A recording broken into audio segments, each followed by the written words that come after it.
नमस्कार दोस्तों, स्वागत है आपका आपके अपने YouTube चैनल स्मार्ट पीके एजुकेशन सेंटर राजस्थान में। तो आज हम पुस्तकालय विज्ञान में पार्ट सेकंड का अध्ययन करने जा रहे हैं। सामान्य जो परिचय है पुस्तकालय विज्ञान का, उसके बारे में हम इसमें अध्ययन कर रहे थे।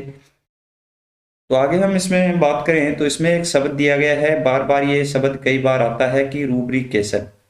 रूब्रिकेशन क्या है? रूब्रिकेशन तो रूब्रिकेशन से आशय है ऐसा जो अक्षर है, जो पहला अक्षर जिसका लाल स्याही से सजाने से, यानी कि रूब्रिकेशन से आशय पहले अक्षर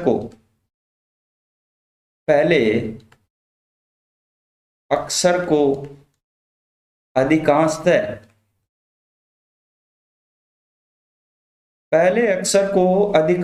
यानी कि लगभग ही लाल स्याही से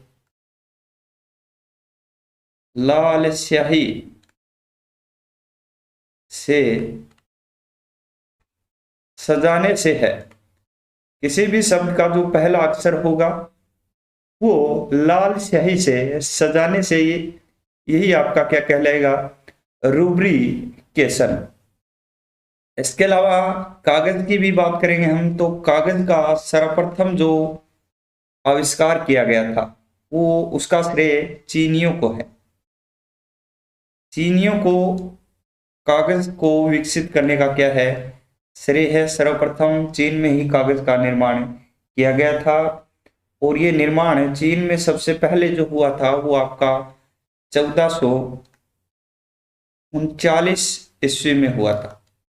सबसे पहले कागज निर्माण चीन में, यानी कि इसका श्रेय चीनियों को है। और ये जो निर्माण हुआ था इसका 1439 ईस्वी में हुआ था। इसके अलावा एक और क्वेश्चन पूछा जाता है, वो ये है, आगे बात करेंगे हम, आधुनिक मुद्रण कला। पुस्तकालय विज्ञान में ये क्वेश्चन भी आता है कि आधुनिक जो मुद्रण कला है, आधुनिक मुद्रण कला का निर्माण का श्रेय किसको है या कब इसका निर्माण किया गया था? तो नाम सुना होगा आपके ने, जॉन गुटेनबर्ग। आधुनिक मुद्रण कला के निर्माण का श्रेय जॉन गुटेनबर्ग को जाता है और इनके द्वारा 1440 ईस्वी में कागज निर्माण के बाद ही इस आधुनिक मुद्रण कला को विकसित किया गया। जॉन गुटेनबर्ग द्वारा इस आधुनिक मुद्रण कला को विकसित किया गया था और ये आपका किया गया था 1440 ईस्वी में। कब? 1440 में। प्राचीन पुस्तकालयों की बात करें तो भारत में जो नालंदा के विश्वविद्यालय का प्रधान भवन है, यानी भारत का जो नालंदा विश्वविद्यालय था इसमें प्राचीन पुस्तकालय स्थित था। भारत में नालंदा के विश्वविद्यालय, भारत में नालंदा के विश्वविद्यालय के जो प्रधान भवन थे,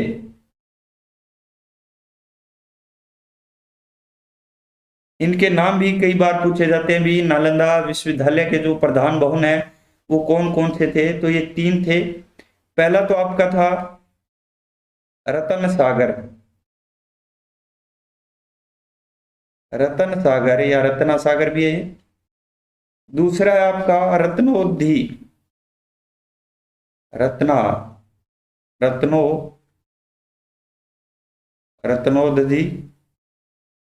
ये जो नालंदा विश्वविद्यालय है उसका दूसरा प्रधान भवन था। और तीसरा रतन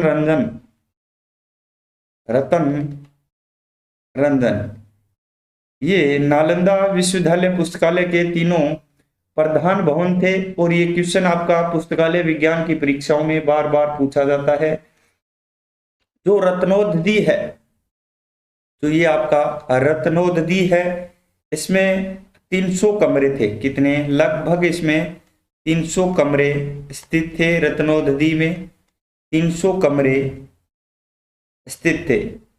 ये इस सामान्य जो पुस्तकालय विज्ञान का परिचय है, इसमें से भी बार बार जो क्वेश्चन है आपके पूछे जाते हैं, इसके कारण इसका हम अध्ययन आपको करवा रहे हैं। तो जॉन गुटेनबर्ग द्वारा आधुनिक मुद्रण कला का निर्माण किया गया 1440 ईस्वी में। कागज का निर्माण आपको बता ही दिया 1439 ईस्वी में हुआ था। रूब्रिकेशन से आशय पहले अक्षर को अधिकांशतः लाल स्याही से सजाने से है। इसके अलावा भारत का जो नालंदा विश्वविद्यालय है उसमें 3 प्रधान भवन थे, रत्नासागर, रत्नौषधि, रतन रंजन। रत्नौषधि में लगभग 300 कमरे स्थित थे। प्राचीन काल में पुस्तकालयों की बात करें तो अमीर खुसरो की बात जरूर आती है। अमीर खुसरो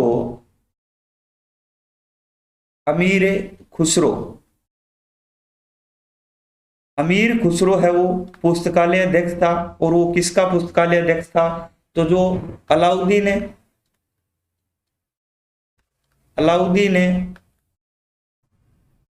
खिलजी है, इसका जो पुस्तकालय था उसका जो पुस्तकालय अध्यक्ष था कौन था? अमीर खुसरो। ये क्या था भाई? ये लाइब्रेरियन था। अलाउद्दीन खिलजी का लाइब्रेरियन यानी कि पुस्तकालय अध्यक्ष था। प्राचीन काल में कौन था वो? अमीर खुसरो था। इसके अलावा जो हुमायूं है, ये क्वेश्चन भी आपका आता है। हुमायूं, इसकी जो मृत्यु है वो पुस्तकालय की सीढ़ियों से गिरकर हुई थी। पुस्तकालय की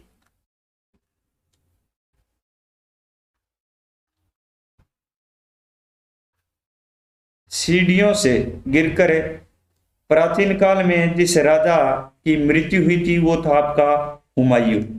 और ये पुस्तकालय की सीढ़ियों से ही गिरा था, जिसके कारण हुमायूं की क्या हो गई थी? मृत्यु प्राचीन काल में हो गई थी। तो ये प्रश्न भी आपका बार बार आता है कि कौन से जो राजा थे जिनकी मृत्यु प्राचीन काल में पुस्तकालय की सीढ़ियों से गिरकर हुई, या हुमायूं की मृत्यु है वो कैसे हुई थी? तो पुस्तकालय की सीढ़ियों से गिरकर क्या है? हुमायूं की क्या हो गई थी? मृत्यु प्राचीन काल में हुई थी। इसके अलावा अंग्रेजों के शासन के समय भारत से ले जाए गए अनेक जो हस्तलिखित ग्रंथ है वो आज भी जो इंग्लैंड का पुस्तकालय है, ये भी इंग्लैंड का ये पुस्तकालय है भाई।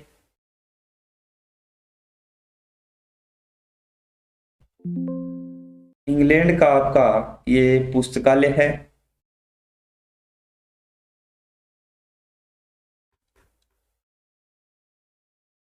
इंग्लैंड का पुस्तकालय है ये। आपको लगेगा ऐसा कि ये भारत का है, लेकिन ये क्या है? इंग्लैंड का है। और ये कौन सा है? तो ये आपका है इंडिया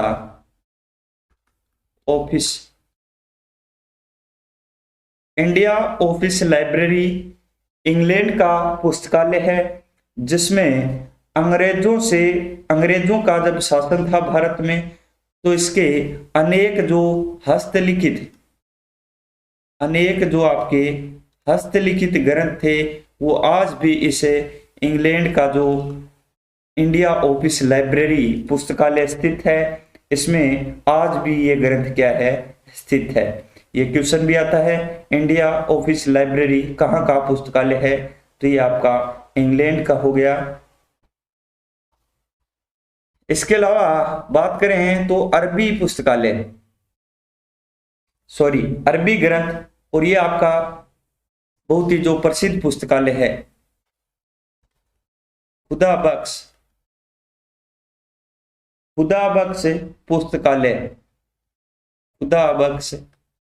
पुस्तकालय। और ये आपका स्थित कहाँ है?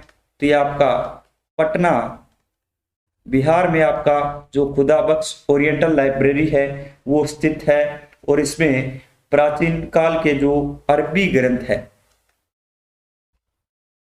ग्रंथों का इस पुस्तकालय में क्या है? संग्रह आज भी स्थित है? कौन से? खुदा बख्श ओरिएंटल पुस्तकालय या खुदा बख्श जो आपका पुस्तकालय है जो पटना बिहार में आपका स्थित है, उसमें क्या है, ये जो अरबी ग्रंथ है वो स्थित है। हैदराबाद का एक अन्य पुस्तकालय है सैयद बिलग्रामी। सैयद बिलग्रामी पुस्तकालय है ये, और ये आपका कहाँ पर स्थित है? तो ये आपका है हैदराबाद। हैदराबाद में आपका जो सैयद बिलग्रामी पुस्तकालय है ये स्थित है, और इसमें जो ग्रंथ रखे जाते हैं वो फारसी ग्रंथों का संग्रह है। फारसी ग्रंथों का संग्रह किस पुस्तकालय में है? भी प्राचीन फारसी ग्रंथ है ये, और ये सैयद बिलग्रामी जो पुस्तकालय है आपका जो हैदराबाद में स्थित है उसमें स्थित है।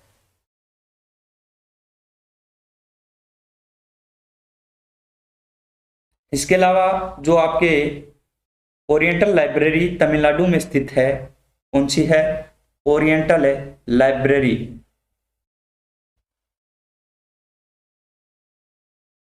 Oriental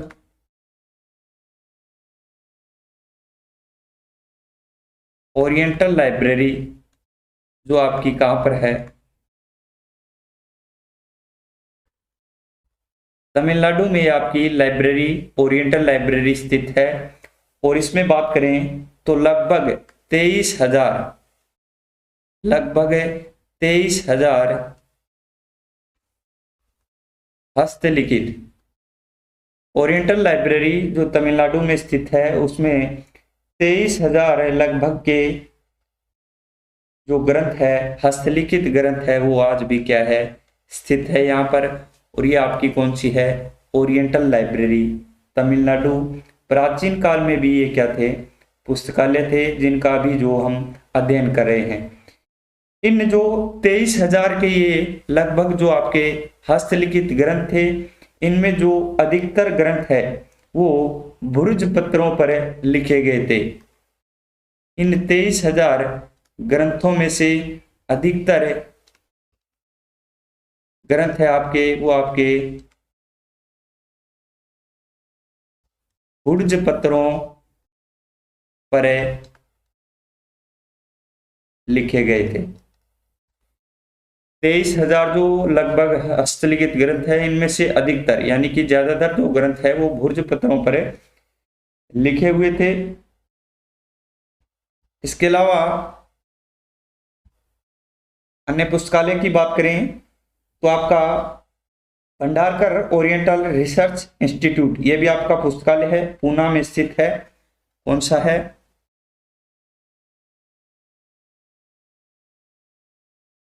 Bhandarkar oriental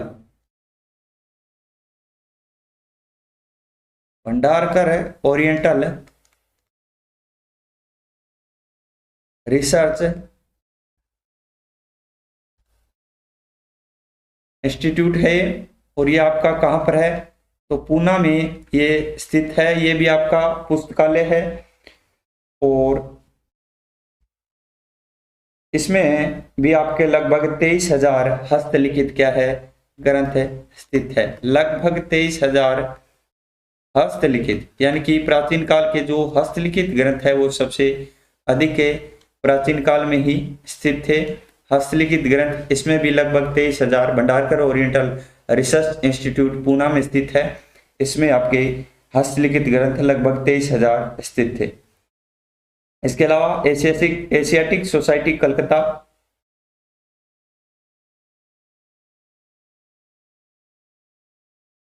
Asiatic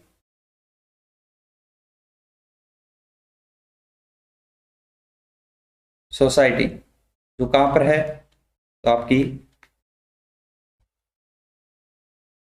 Asiatic society जो कलकत्ता में स्थित है, इसमें आपके प्राचीन काल में 14,000 हस्तलिखित ग्रंथ थे। कितने? 14,000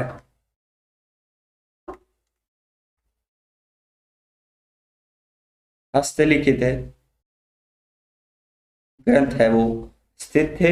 यही आपका जो आगे चलकर भारत का राष्ट्रीय पुस्तकालय कहलाया। तो ये हमारे जो प्राचीन पुस्तकालय थे जिनमें हस्तलिखित ज्यादातर स्थित थे। अमीर खुसरो की बात की हमने, हुमायूं की भी जो मृत्यु है वो पुस्तकालय की सीढ़ियों से गिरकर हुई थी। अंग्रेजों के शासनकाल के समय जो भारत से ले जाए गए अनेक हस्तलिखित ग्रंथ है वो आज भी जो इंग्लैंड का पुस्तकालय है, इंडिया ऑफिस लाइब्रेरी, इसमें स्थित है। इसके अलावा भी अन्य जो पुस्तकालय थे आपके बिहार और तमिलनाडु, हैदराबाद, इनमें हस्तलिखित ग्रंथों का संग्रह स्थित है। ओरिएंटल लाइब्रेरी जो तमिलनाडु में है, इसमें जो हस्तलिखित ग्रंथ थे उनमें से जो अधिकतर ग्रंथ है वो भुर्ज पत्रों पर लिखे गए थे। इनमें भुर्ज पत्रों पर लिखे गए सर्वाधिक जो इसमें ग्रंथ स्थित थे 23,000 ग्रंथों में से।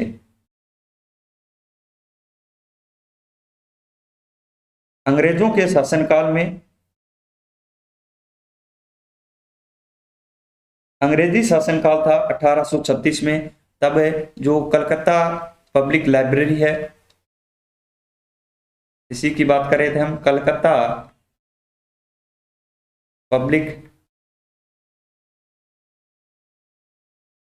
पब्लिक लाइब्रेरी की स्थापना की गई थी। उस समय अंग्रेजों का शासनकाल था 1836 में।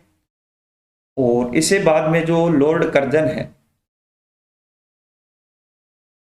लॉर्ड जो कर्जन है, इसके द्वारा राष्ट्रीय महत्व का संस्थान घोषित किया गया था।